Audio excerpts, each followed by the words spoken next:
ni na Richard Yap, Robin Padilla. Panukalang batas na gawing heritage site ang Quiapo Church isinusulong ng isang kongresista. Mahigit 40,000 deboto pumila para sa pahalik ng itim na Nazareno, 31 nilapatan ng paunang Lunas. Sa labas ng bansa, snowstorm na nanalasa sa US.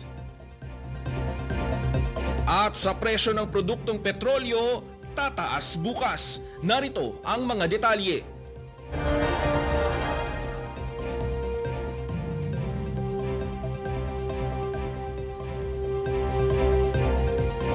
Itinaas ng National Disaster Risk Reduction Management ang Blue Alert sa isang araw bago ang traslasyon.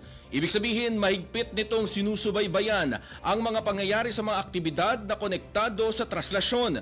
Nakikipag-ugnayan na rin sila sa mga ahensya ng gobyerno kaugnay dito. Bukod sa NDRRMC, nakamonitor din ang Manila Risk Reduction Management Office at ang Manila Incident Management Team na re-responde sa mga emergency sa gaganapin na traslasyon. Ayon kay PNP spokesperson Colonel Jean Fajardo, wala pa silang natatanggap na impormasyon o banta na posibleng makaapekto sa traslasyon. Inaasahan ng PNP ang mahigit 2.3 milyong deboto ang daragsa sa traslasyon bukas January 9. Umabot na sa mahigit 40,000 mga deboto ang pumila para sa tradisyonal na pahalik sa itim na Nazareno nitong linggo ayon sa Manila Police District. Lumagpas na sa South Drive ang pila pero matyagang pumila ang mga deboto sa muling pagbabalik ng tradisyon matapos ang mga restriction dahil sa COVID-19 pandemic. Kaninang alas 6 ng umaga, pumalo na sa 42,210 ang mga pumila sa pahalik. Aabot naman sa 25 ang binigyan ng paunang lunas ng MMDA Road Emergency Group. 5 ang nagtamo ng sugat sa paa habang aabot naman sa 20 ang nahilo o kaya ay nagpatingin ng kanilang presyon matapos pumila ng matagal. Nagsimula ang pahalik alas 6:30 ng gabi noong Sabado at tatagal hanggang mamaya alas 6:30 ng gabi.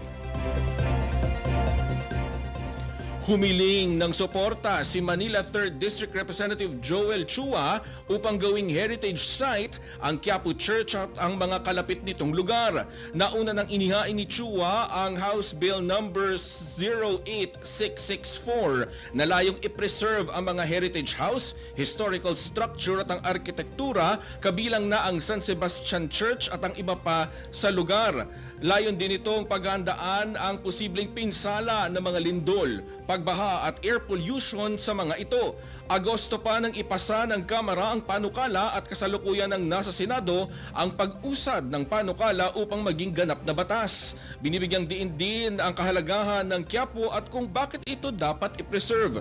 Nanawagan din ng kongresista ng multisectoral support para maging UNESCO Heritage Site ang Quiapo. Nananalasa ngayon sa magkabilang coast ng United States ang snowstorms. Kinailangan tuloy ng mga residente ng New England sa Boston na magpala at gamitan ng snowblowers para magamit ang kanilang mga sidewalk at driveways. Umiiral ang mga umiiral ang winter storm warning hanggang northeast dahilan kaya nagyeyelo ang mga kalsada at delikadong bumiyahe hanggang North Carolina. Dahil sa mga snowstorm, pansamantalang nawala ng kuryente sa Rio, Nevada. Habang mahigit 11,000 naman ang nawala ng kuryente sa California linggo ng hapon doon. Sa Massachusetts, mahigit 30 centimeters o higit isang talampakan ang taas ng snow at halos 13,000 ang nawalan ng kuryente. Daan-daang flights din ang na-delay o nakansela sa Logan International Airport. Yan ang mga balita sa oras na ito sa All TV News. Una ang tama at totoo. Sundan ang mga balita sa All TV News PH sa Facebook at makinig sa All Radio 103.5 FM at sama-samang manood dito sa All TV. Ako po si Zandro Ochona. Ang balitang ito ay hatid sa inyo ng Cebu Pacific.